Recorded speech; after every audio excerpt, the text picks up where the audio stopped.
You hold the hand of somebody who's dying. It's nice for them to think that they're going to a better place. Of course it's comforting. That doesn't make it true. You cannot argue for some truth about the universe by saying that it would be nice if it were true. Of course there is mystery. There is enormous mystery in the universe, and that's what science is working on. To respond to that mystery by saying God did it, to respond to that mystery by saying, oh, there's just some divine designer who figured it all out, that is lazy. It doesn't answer the question. Darwin provided us with the role model for how you approach that kind of thing. He took the really hard case, which is life. He took the case where it seemed obvious to everybody that it had to have a purpose, that it had to be designed. He showed for the hard case that it could be done. That's what science is working on. The mystery, when it is solved, will be solved by scientists who will use the Darwinian method. That's to say, they will explain in a bottom-up way how it is not just that life came about, and we know that, we understand that now, but also how it is that the universe came about. That is the challenge of science. That is what science is going to rise to. We shall not resort to lazy, second-rate explanations that just lie down under the problem and say, God did it. Time out. Wow. Un aplauso, un gran aplauso para los seis metros. Please, if you could stand up. Un aplauso de todos para ustedes.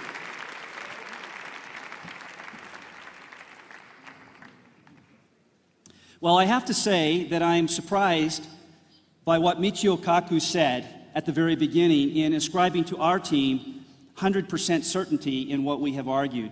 I don't think any of us claimed to have 100% certainty, and in fact, I would say that all of the arguments we presented for the existence of God were probability arguments. And they are arguments to the effect that the existence of God is so likely that it is the way we ought to bet with our lives if we should have purpose. That is not 100% certainty. But I did get the sense of 100% certainty that science is the only source of knowledge, according to this side over here. And Michio Kaku, maybe that's your view too, I don't know, because you did say that the God question is undecidable. How undecidable?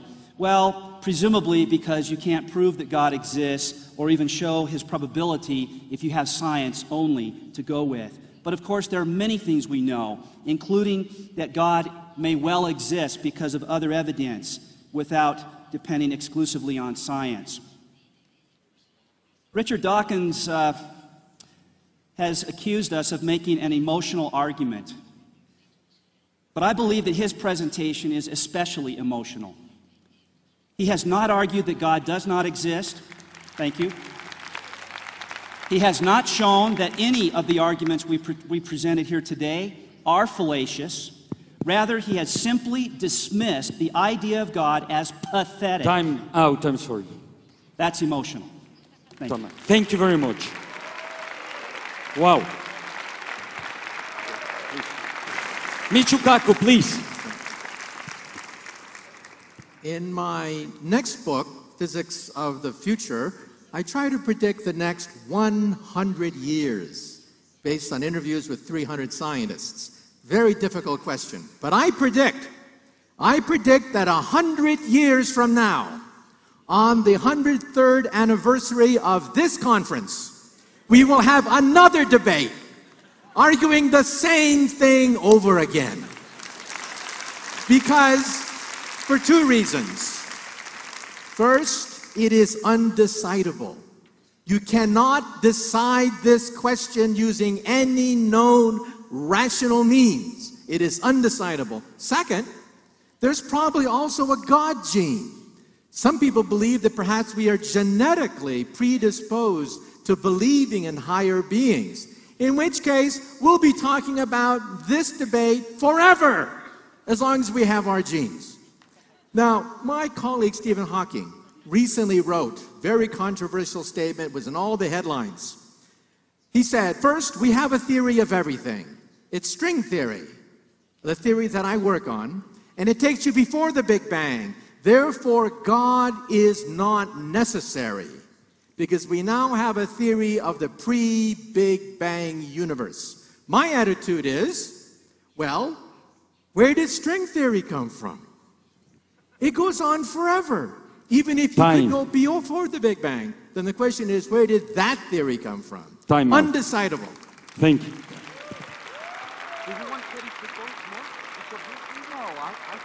I'll go first. Go ahead. Go. If you want to, it's your space. I've never been to a conference like this before. Most of the professional conferences at which I speak are philosophy conferences. So this is my initiation to this sort of IT subculture, information technology. And I would just urge you folks not to allow the IT community to become infected with the sort of self-defeating scientism and anti-religious bigotry that has characterized, for example, Richard Dawkins' talk yesterday. You need to realize that outside of this sphere, the most brilliant philosophers and many scientists in the world today are outspoken theists, and that this is a rational and defensible point of view. Thank you very much. 30 seconds, please. Last remark. Matt. I don't like hearing the word bigotry of our position. We've searched for purpose in the large structures of space. We've searched for it in the subatomic particles. We've searched for it in natural history. We've searched for it in bodies. We've searched for it in genes. We haven't found it. Yes, it might be round the corner, but it doesn't seem very likely now. We found pattern. We haven't found purpose. That's telling us something. It's a unicorn. Thank you. David. I'm not so certain. I want you to know I have tremendous respect for the three adversaries here. I've read many of their books, of all three of them, and I think they have a great deal to say that's very important. It's not as though I come here assuming I have all the answers. I doubt all the time. Rabbi Nachman of Bratslav, a great rabbi, said he was a moon man. His faith waxed and waned. And I feel sometimes the same way. But with all your doubts, at a certain point, you have to make a commitment with your life. And so I follow the words of Ralph Waldo Emerson, who said, I fail every day, but to victory I am born. Time. Thank you very much. Matt, Michael, or Richard, whoever you want. All right. Okay, so first of all, we're not saying that the universe has, that we have no purpose. We are the purpose givers. We are the humble ones in that sense. So, and it comes from the fact that this is what we do. We look for love, career, work, meaningful work, helping other people, and transcendence. That's where it comes from. We are the purpose makers. And I'll leave you with a purpose you can have. Always seek purpose with somebody else's purpose in mind, and never seek purpose in trying to take somebody else's purpose away. It's a very simple principle. Okay. Please, Douglas. Well, first of all, I simply want to thank our moderator and the entire conference organizers team for including a handful of theists in the program for this conference. I'm serious about that, and I hope that will continue. I think it's a very worthwhile discussion we've had. Let me finish, thank you, with a quote by C.S. Lewis, a great Christian thinker, who said, "If I find in myself a desire which nothing in this world can satisfy, then probably I was made for another world." Thank you. Thank you. Richard Dawkins, the last remark. Simplicity is that which is easy to understand. Complexity is that which is difficult. We as scientists are engaged on an enterprise to understand complexity, and that's the difficult problem. Purpose is one of the manifestations of complexity. Purpose comes from brains. Brains come late in the universe. Brains and purpose and all the other things like love are things that require explanation, and we are working on explaining them. That's not arrogant, that's hard work, that's diligence, that's going for Time it. out, I'm sorry. Gracias. Michio Kaku, Michael Shermer, Richard Dawkins, Matt Ridley, please, William Lane Craig, David Walker, Douglas Presley. Un aplauso para todos ellos. Sam, para todos ustedes.